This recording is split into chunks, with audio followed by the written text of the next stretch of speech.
9살 형과 6살 동생. 평범한 개구쟁이 형제였습니다.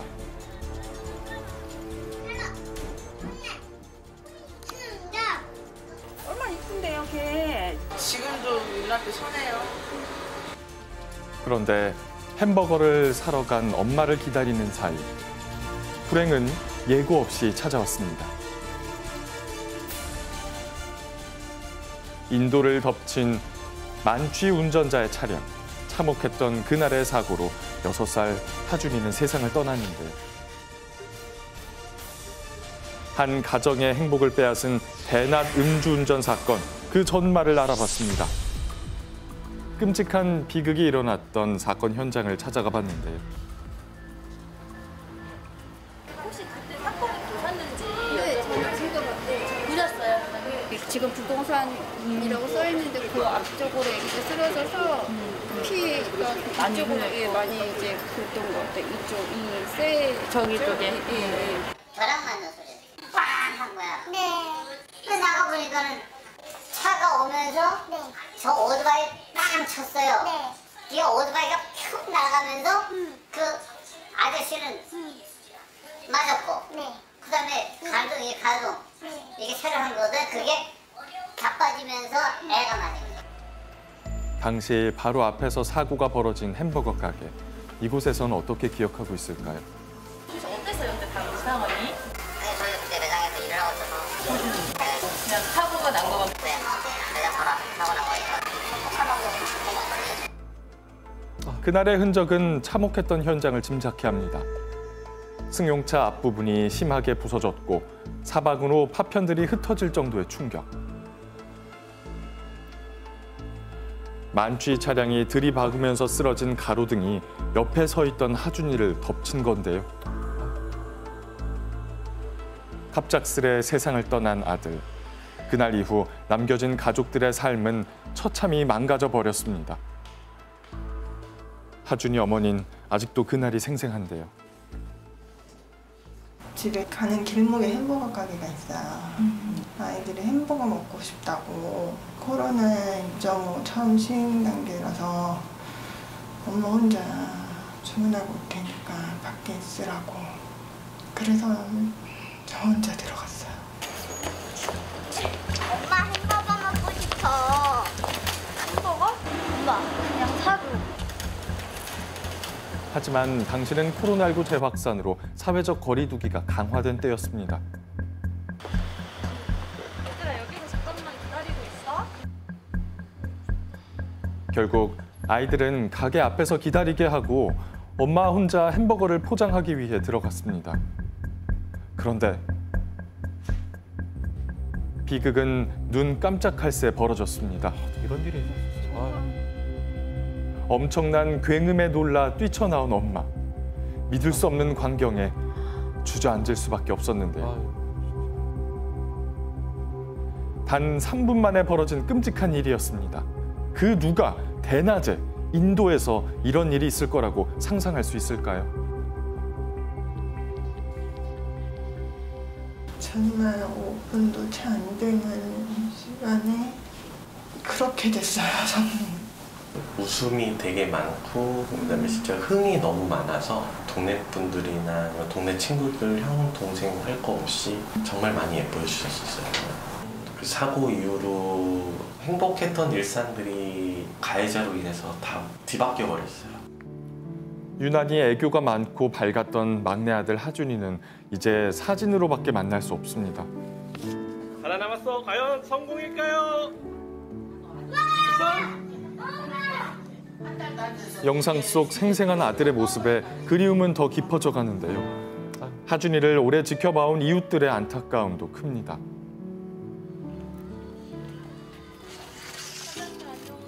얼마나 이쁜데요, 걔. 형하고 똑같아요. 머리 약간 파마해가지고.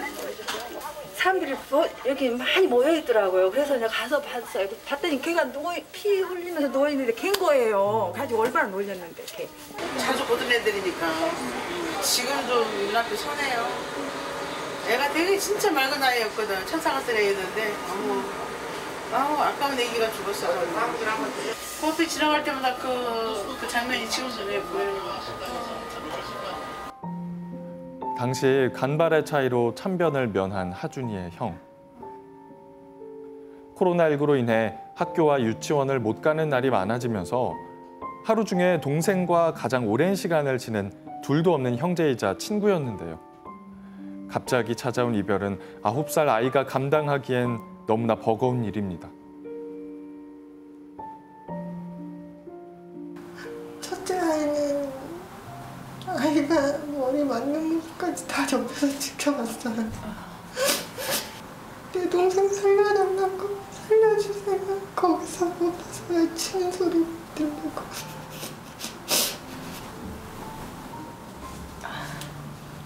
집에 가면 이제 2층 침대로 돼 있거든요.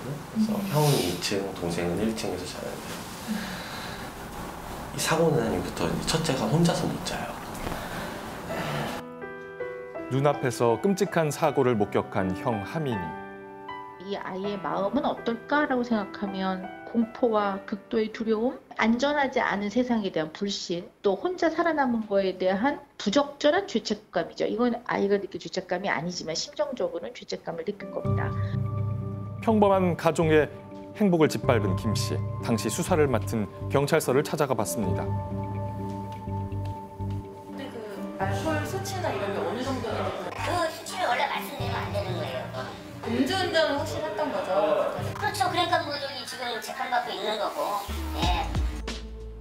그런데 추후 경찰 조사 결과 김 씨는 사고 당일 아침 강화된 사회적 거리두기 기간임에도 불구하고 조기 축구 모임을 갖고 낮술까지 마신 걸로 알려졌는데요. 자기 몸도 가누지 못할 정도의 인사불성 상태였던 김 씨. 그렇게 절대 잡아서는 안 될 운전대를 끼얹고 잡고야 말았습니다. 만취 상태로 7km나 달린 김 씨는 아무 죄 없는 6살 아이의 생명을 앗아가는 참혹한 결과를 초래했는데요.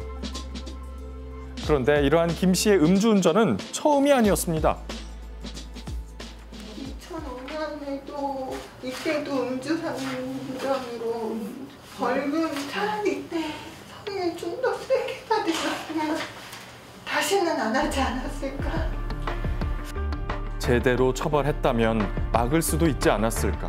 국민청원에 엄벌을 호소했지만 검사는 10년을 구형했고 1심 재판부는 징역 8년을 선고했습니다. 구형보다 낮은 판결은 가족들에게 또 한 번 상처로 남았는데요. 검사 구형이 10년도 지금 저희 쪽에서는 너무 화가 나는 일인데 거기서 말도 안 되는 양형 기준을 적용해서 감형을 해줬다는 거에서는 더 이해가 안 가는 거예요. 유족들이 용서를 안 했는데 거기에 지금 항소를 또 했어요. 그 사람이 했잖아요. 지금 교통사고 과실로 이렇게 해서 이거를 간대하게 해줄 게 아니라 이거는 살인죄로 적용을 해서 기존의 형량보다 더 강하게 판결을 해줘야지 정말로 이게 법다운 법을 이게 해야 되거든요. 이렇게. 그날 이후 가족들은 매일 추모관을 찾고 있습니다. 이토록 보고 싶은 마음을 어떻게 달래야 할까? 6개월이 흘렀지만 어머니는 아직도 아들의 죽음이 믿기지 않습니다. 엄마 내일 봐줄게. 보고 싶어서 그래. 우리 아들이 너무 아까워서 그래. 그리움은 점점 커져만 가는데요. 이제 돌아오지 못하는, 나는 이제 보고 싶어도 못 보고 만지고 싶어도 못 만지고 아무리 불러도 대답도 못 듣고.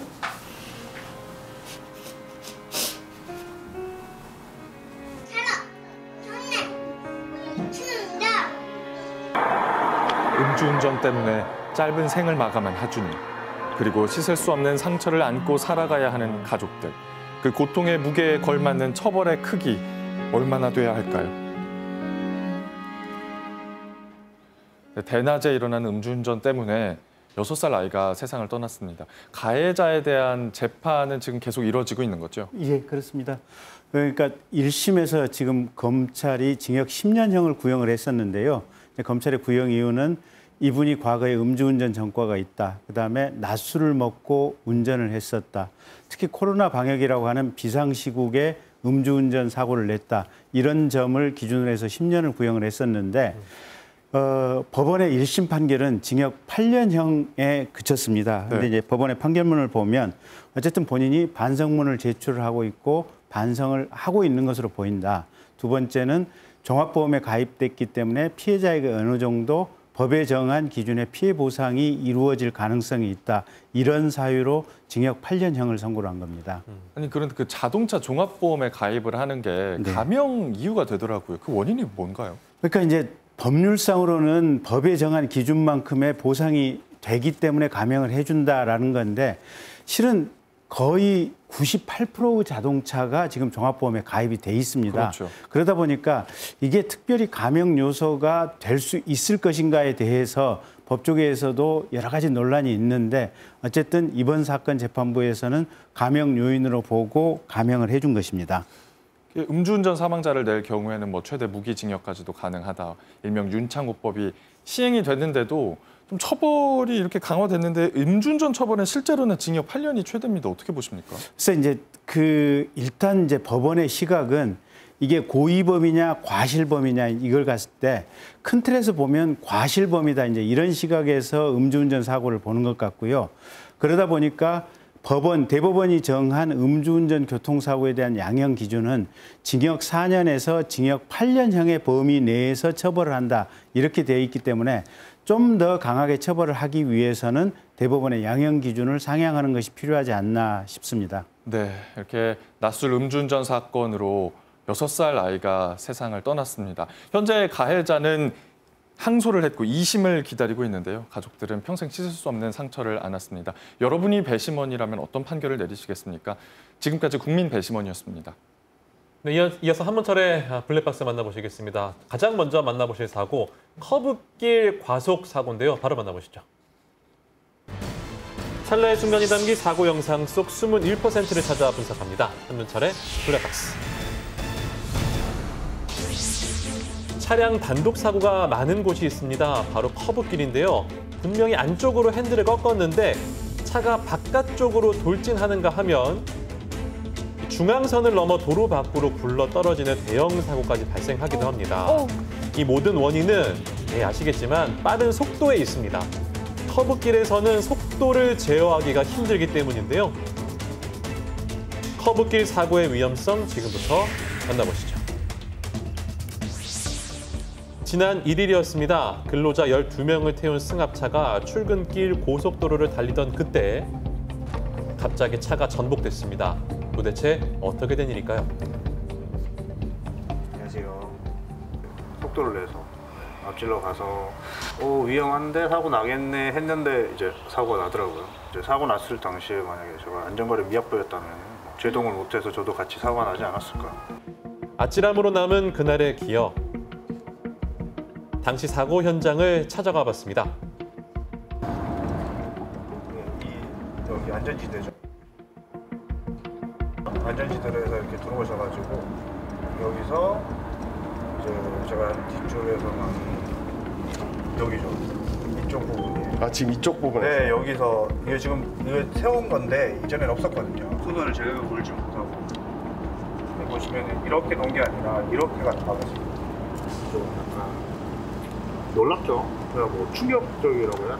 그러니까 사고도 많이 나고 파편도 많이 치니까 그냥 완전 보고 아슬아슬 같은 느낌. 이 사고의 원인은 빠른 속도였습니다. 추월을 하기 위해서 낸 속도를 제어하지 못해 결국 사고로 이어진 건데요. 찰나의 순간, 잠깐의 실수라고 하기엔 그 피해가 너무나 참담했습니다. 총 12명 탑승 중에 5명이 생존하신 분이고 7분이 망자신데 2분은 차 외부에 계셨으나 차에 눌려서 사망해 계셨던 상황이고 나머지 분들은 차 내에서 다 차방에 계셨던 상황이었고요. 절반 이상의 사람들이 생명을 잃은 또 다른 이유 있었습니다. 안전벨트 인분을 안 넣은 것 같아요. 그러니까 스피드 나갈 때는 그 안내 때는 전좌석 안전벨트 착용 의무입니다. 3년 전 법령으로도 분명히 명시된 사항이죠. 하지만 뒷좌석의 경우 안전벨트를 하지 않는 경우가 많습니다. 그 이유가 뭘까요? 뒷좌석은 안 매는 분들이 많으시죠. 저도 뒷좌석에 타면은 안전벨트를 매야겠다 이런 생각은 별로 안 가지게 되니까요. 뒷좌석 쪽에는 아무래도 시트가 하나 더 있으니까 좀 덜 위험하다. 안전벨트는 사고 충격을 흡수해 신체 손상을 줄입니다. 이 때문에 생명과 직결되는데요. 그 위험성에 대해서 실험을 진행해봤습니다. 절반은 안전벨트를 착용하고 절반은 착용하지 않은 채 시속 80km로 달리던 승합차, 주행 도중 구조물에 충돌합니다. 사고의 충격으로 몸이 요동치던 그때 안전벨트를 착용한 쪽을 잘 보시죠. 사고의 충격으로 튀어나가는 다른 마네킹과는 달리 안전벨트가 신체를 고정해서 비교적 안전함을 유지합니다. 안전벨트 하나가 결과를 다르게 만듭니다. 안전벨트는 좌석이 이탈되지 않는데 이탈되면서 여기저기 부딪히고 사람들끼리 부딪히고 그래서 사망자가 많이 나온 것으로 추정됩니다. 안전벨트는 나를 지켜주는 생명띠예요. 특히 빠르게 달리는 고속도로에서 안전벨트, 내 생명벨트입니다. 언제 어떻게 발생할지 모르는 교통사고에서 우리를 지킬 수 있는 건 오직 안전벨트뿐입니다. 무엇보다 전좌석 안전벨트 착용은 의무라는 점 꼭 기억하시길 바랍니다. 도로에서 이런 일 한 번쯤은 마주한 적 있으십니까? 차로 변경을 시도하는 척 하더니 다시 제자리로 돌아와서 사고를 유발하는 건데요. 운전자들의 생명을 위협하는 차로 변경 번복 사고, 그 위험한 변심에 대해서 지금부터 집중적으로 알아보도록 하겠습니다. 고속도로를 주행 중이던 제보자, 그런데 앞차의 차로 변경 번복에 결국 추돌하고 말았습니다. 1차선에서 달리다가 2차선으로 이제 진입을 하려다 보니까 2차선에 차가 왔던 거예요. 그걸 발견하고서 갑자기 1차선으로 다시 들어와서 추돌한 사고인데요. 참 좀 어이가 없었습니다. 이게 앞차가 뜰 거라고 갑자기 정지할 거라고는 상상도 못했거든요. 두 번째 제보자도 마찬가지였는데요. 늦은 밤 천천히 주행하던 그때 차로 변경을 번복한 차량이 제보자 측 운전석을 충돌하고 맙니다. 그날의 사고 들어봤습니다. 안녕하세요. 황당하고 덜덜 떨렸죠. 나도 예상 못한 사고가 이런 것도 나는구나. 앞차가 깜빡이 켜고 왼쪽으로 빠지죠. 옆으로 지나가는데 다시 되돌아오네요. 이런. 아니 빠졌던 차가 거의 다 빠졌어요. 왜 되돌아온 건가요? 그 차가 한 90% 정도 이상 들어갔는데 뒷차가 빵 한 거예요. 그래서 확 꺾어버린 거예요. 변경을 시도한 차로에 지나던 차가 있었는데요. 정리해보면 이렇습니다. 상대방 차가 차로 변경을 시도하던 도중 원래 차로를 달리던 차를 발견하면서 화들짝 놀라 다시 차선을 변경을 하는 겁니다. 그 과정에서 제보자의 운전석을 그대로 충돌한 겁니다. 이렇게. 바로 뒤에 차가 오고 있는 것을 못 보고 들어가다가 깜짝 놀라서 되돌아오면서 제보자랑 부딪혔는데요. 이번 사고 과실비는 어떻게 진행되고 있습니까? 경찰서에서 연락이 온 거예요.